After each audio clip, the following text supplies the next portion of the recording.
Despite being one of the world's most populated cities, London has more green spaces open to the public than any other metropolis on Earth.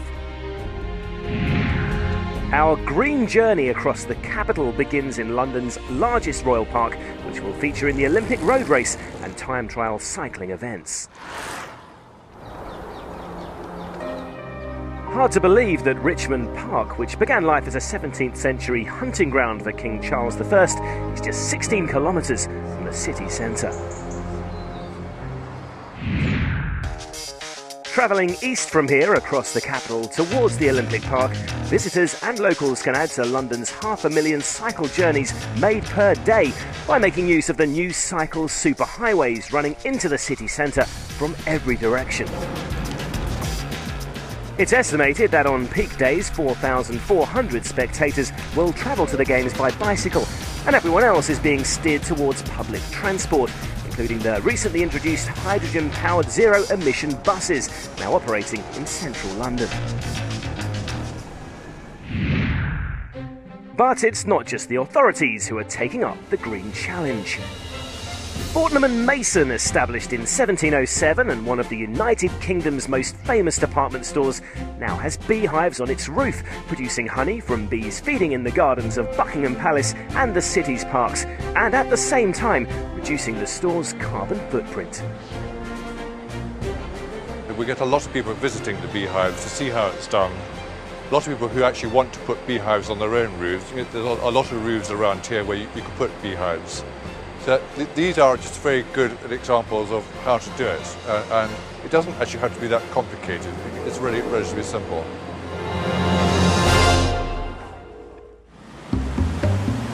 Many Londoners and visitors use taxis to get around, of course, and private companies have already introduced hybrid cars to meet the growing demand for more environmentally friendly transport. With the Olympic Games as a catalyst, the Mayor's office has also pledged £1 million to help reduce carbon emissions from the city's iconic black cabs. From Fortnum & Mason, a short hybrid taxi journey will enable you to stroll along the London Canal network, now linked all the way out to the Olympic Park in the East End.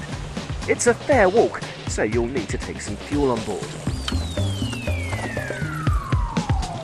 Traditional English pubs are high on the agenda for most London visitors, and it's in this area you'll find the UK's only fully certified organic pub, serving responsibly sourced food using only seasonal ingredients. The owner has received an MBE from the Queen for her services to the organic pub trade. We're the only gastropub in the world that's certified by the Soil Association. We also have a fish policy that's approved by the Marine Conservation Society, which was also the first in Britain. The Soil Association means that everything we stock here is organic and it has full traceability.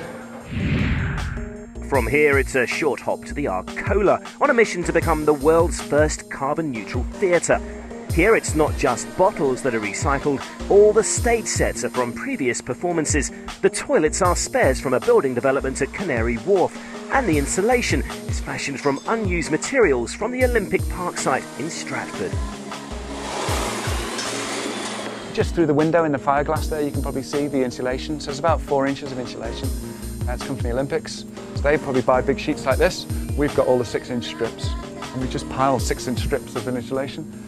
Far better insulation than we could ever afford, and actually gives you soundproofing. I think definitely London is a world leader in terms of sustainability and the way we think about it, and I think within that Arcola Theatre is a kind of very unique example of one way you can do sustainability that's accessible for all, that's open to anyone to participate.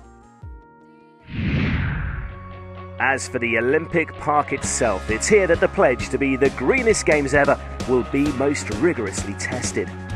This area of East London was previously a heavily polluted industrial wasteland. Now 2 million tonnes of soil has been decontaminated and then reused in the construction of the site. 20% of the concrete terracing in the Olympic Stadium and Aquatic Centre is recycled. A living roof has been planted on top of the athletes' village buildings, and 5 kilometres of riverbank in the area have been restored. So, an environmental journey that began in the largest of London's historic royal parks ends here in Stratford at the largest new park developed in the United Kingdom for 150 years.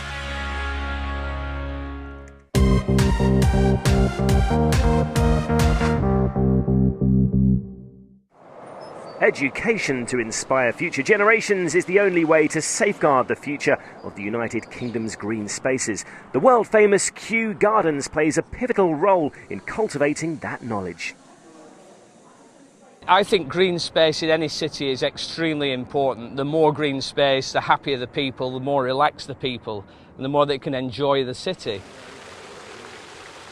I think it's vitally important that we educate as many people as possible about the role that plants play in the world, and in particular the role that Kew plays with plants around the world.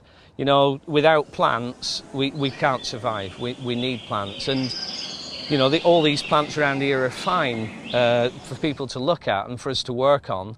But you know, the best thing that we can do with these plants is use them as a messaging system to inform people about the need for plants. And if we're going to survive into the next century, then we have to preserve plants. And if we can spread the message to our visitors from London, but also the visitors that come to London from all around the world, then I'll feel that we've done something that's really important. A sustainable existence is also vital at grassroots level. Capital Growth is an initiative backed by the Mayor of London for urban communities to claim green spaces and grow their own local produce. The rest of the United Kingdom's urban centres are watching with interest. We support and we stimulate community food growing, but really the interest has come from local people themselves. Growing food in London means that you're reducing food miles. We have inspired other people, and there are lots of other cities that are doing similar urban agriculture projects, but I think the scale of what Capital Growth is trying to achieve, we're working in every London borough, we work with every sort of organisation. We're very inclusive in what we're trying to do because we believe that everybody in London can be part of this solution.